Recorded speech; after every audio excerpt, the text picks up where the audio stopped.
ભક્તોની દરિયાદિલી, વહાવ્યો દાનનો ધોધ, 13 કરોડના 7 મુગટની ભેટ. સ્વામિનારાયણ ભગવાનને 1823માં ભુજમાં સ્વામિનારાયણ મંદિર બંધાવ્યું. ત્યારથી દાન તો આવતું જ રહ્યું છે. એમાં પણ ખાસ કરીને વિદેશમાં વસતા કચ્છીઓ દાનમાં હંમેશા આગળ હોય છે. કરોડો રૂપિયાના આભૂષણો હોય કે મંદિર માટે રૂપિયાનું દાન, કચ્છીઓ હંમેશા દિલ ખોલીને દાન આપતા રહ્યા છે. ત્યારે ભુજમાં અમૃત મહોત્સવ પ્રસંગે વિવિધ દાતાઓએ મંદિરને ભેટ આપી હતી. અત્યાર સુધી સ્વામિનારાયણ ભગવાનની મૂર્તિ સાથે ભક્તોએ ભગવાનને 13 કરોડની કિંમતના 7 મુગટ અર્પણ કર્યા છે. જેમાં 3 નવા મુગટ સાથે કુલ 5 મુગટની ભેટ મંદિરને આ અમૃત મહોત્સવ દરમિયાન અપાઈ છે.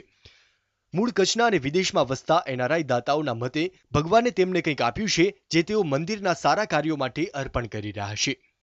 હું અહીંયાથી જ્યારે યુકે ગયો લંડનમાં, એ દરમિયાનમાં પણ આ બધું એકબીજા સાથેથી અમે જોઈ સંતોનો અને તેમજ સર્વેનો જે હિસાબ કિતાબ વગેરે સંતોની જે પ્રાણિલયિકા વગેરે અમને આનંદ થયો અને આ ભગવાનની સેવાઓ જોઈ અમે મુગટ ભેટ કરી આપેલ છે. આજે 5 મુગટ અર્પણ કરવામાં આવેલા છે.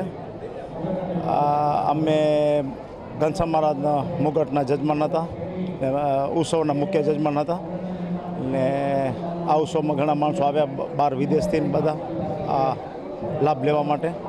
ભુજ મંદિરમાં ભક્તો હંમેશા દાનનો ધોધ વહાવતા આવ્યા છે. ત્યારે અમૃત મહોત્સવમાં ભક્તોએ પોતાનો ભંડારો ખોલી અને ભગવાનના ચરણે ધરી દીધો. ભુજ મંદિરમાં 4 મહિનામાં 2 મહોત્સવ ઉજવાઈ ગયા, જેમાં અગાઉ પણ કરોડો રૂપિયાના હીરા જડિત મુગટ ભગવાનને અર્પણ કરાયા હતા. ત્યારે અમૃત મહોત્સવમાં વધુ 5 મુગટનું દાન એનઆરઆઈ ભક્તોએ આપ્યું છે.